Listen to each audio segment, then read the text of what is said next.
Even though she is still fighting to become the next governor of Arizona, even though that election is now, 5-6 months old, Kari Lake is still thinking about another office that she wants to run for, even as she, again, tries to take the office that she rightfully lost a couple months ago. So what's happening right now is Kari Lake has teased a Senate run in Arizona, running for the seat currently held by Kirsten Sinema, who is now an independent, not a Democrat, but has not officially said she's even running for re-election.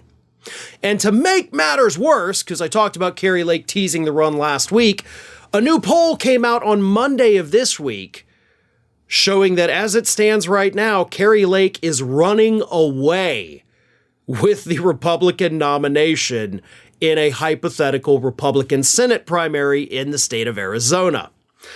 Here it is. A poll released by JL Partners and shared with The Hill on Monday found Lake receiving 38% support in an Arizona Senate GOP primary among registered Republican and undeclared voters, followed next by former Arizona gubernatorial candidate and developer Karen Taylor Robeson at 10%. So Lake's at 38% in this hypothetical Republican primary.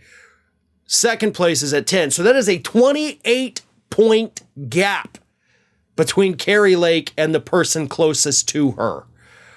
That's a horrifying prospect. Like, that puts Kari Lake that much closer to possibly serving as a United States Senator, even though not only was she rejected by her voters last year, she has no political experience. Like, I think that's the thing that most people keep forgetting. She has no political, she doesn't know what she's doing. So why? Why is this now a thing in American politics that we just put up the stupid person who doesn't know what they're doing? They don't have any experience. You know, she doesn't come from a law background, so it's not even like she understands how the law works the way a lawyer would. I don't know. I don't know. This is stupid. This is crazy, but this is what we're looking at right now. However, silver linings, right? We got to look for those. And there is a big silver lining in this particular poll. That silver lining is that 29% of those polled said they're undecided. So Kari Lake has a 28-point lead, which would completely evaporate because you've got 29% who say, we don't know who we want right now. So technically, statistically, that race could be technically wide open. Now, I know that's a lot of ifs and buts in that statement, but when you have nearly a third of the voters who say, I don't know, then that kind of throws all the results for a loop. Not to mention the fact, margin of error is 4.2 percentage points, which, as you're taught, as I was taught, getting my political science degree, any poll with a margin of error greater than 3% should not be fully trusted. 3% is the standard. Anything above that, in the eyes of real, actual political scientists, is not exactly trustworthy. Kari Lake right now, if she is the actual nominee, would lose spectacularly, according to the polling data, to Democrat Ruben Gallego, but only if Kirsten Sinema doesn't run. If Kirsten Sinema does run, Ruben Gallego still wins, but he only wins by 1 or 2 percentage points, which is within those polls' margin of error, which means it technically is a statistical tie, but only if Kirsten Sinema comes in and siphons off enough Democratic votes.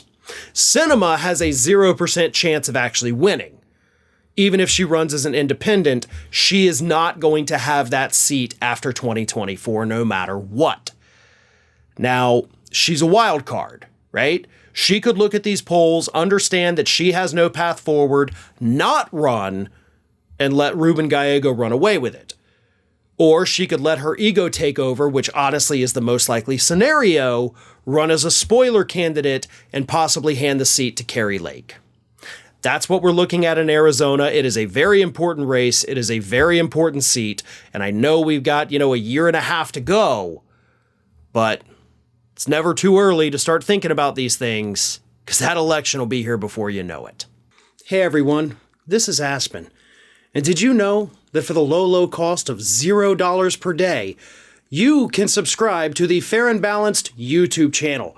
We also encourage you to like, comment, and share. But again, click that subscribe button and help Aspen not be so grumpy.